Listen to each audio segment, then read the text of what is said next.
আজকাল দেশটা আমেরিকা না হলেও আমাদের দেশেও ছেলেমেয়েদের মধ্যে ছুতমার্ক কমেছে। এখন এরা সামান্য চুমুটুমু নিয়ে খুব একটা মাথা ঘামায় না।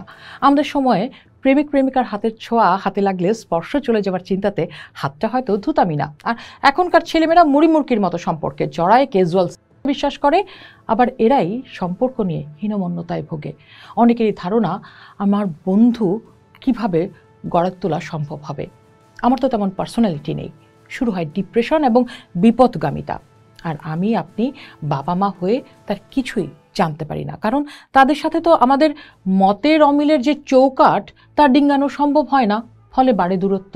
অ্যাডোলেসেন্স সিরিজটি দেখিয়েছে কিশোরদের মানসিকতা ও আচরণ কিভাবে বদলাচ্ছে। অনলাইন প্ল্যাটফর্ম ও গোপন গোষ্ঠীগুলো তাদের মনে কিভাবে ঘৃণা ঢুকিয়ে দিচ্ছে তা আমরা হয়তো বুঝতেই পারছি না। অর্থাৎ আমি আপনি যখন সন্তানের বিনোদন, যোগাযোগ, আধুনিকতার নামে তাকে নেট দুনিয়ায় ছেড়ে দিচ্ছি, আমি আপনি সে বা তারা জানে না এই এক কালাপানির দুনিয়া। সিরিজের অন্যতম নির্মাতা জেক থর্ন এই সিরিজটির গবেষণার জন্য বিভিন্ন অনলাইন প্ল্যাটফর্ম ঘেটেছেন, যেমন রেডিট এবং 4chan।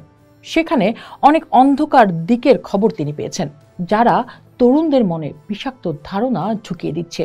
তার গবেষণা বলছে 13 বছর বয়সীরা সরাসরি কোনো উগ্রবাদীকে অনুসরণ করে না। তারা সাধারণত গেমিং, মিউজিক বা টিভি শো পছন্দ করে এবং এমন কাউকে অনুসরণ করে যার মাধ্যমে এই উগ্র ধারণাগুলো তাদের মধ্যে ঢুকে পড়ছে। নির্মাতা থর্ন বলছেন, একটি শিশুকে গড়ে তুলতে যেমন একটি সমাজের দরকার, তেমনি তাকে ধ্বংস করতেও পুরো সমাজেরাই। জেমি ধ্বংস হয়ে গেছে কারণ তার স্কুল তাকে সাহায্য করেনি, তার বাবা মা তাকে বোঝেনি, তার বন্ধুরা তাকে সঠিক পথে আনতে পারেনি। এখন যদি প্রশ্ন করি, এই আমার সন্তানের স্কুল ব্যবস্থা, পরিবার, বন্ধু বান্ধব, সামাজিক যোগাযোগ মাধ্যম সব মিলিয়ে তার জীবনে নেতিবাচক প্রভাব ফেলছে না তো? সেদিক থেকে আমরা জানি। সব ক্ষেত্রেই আরও দূর থেকে আমরা দেখতে পাই। আমরা কি দেখতে পাচ্ছি? আমাদের সবার ঘরে একটা করে জেমি বড় হচ্ছে না তো?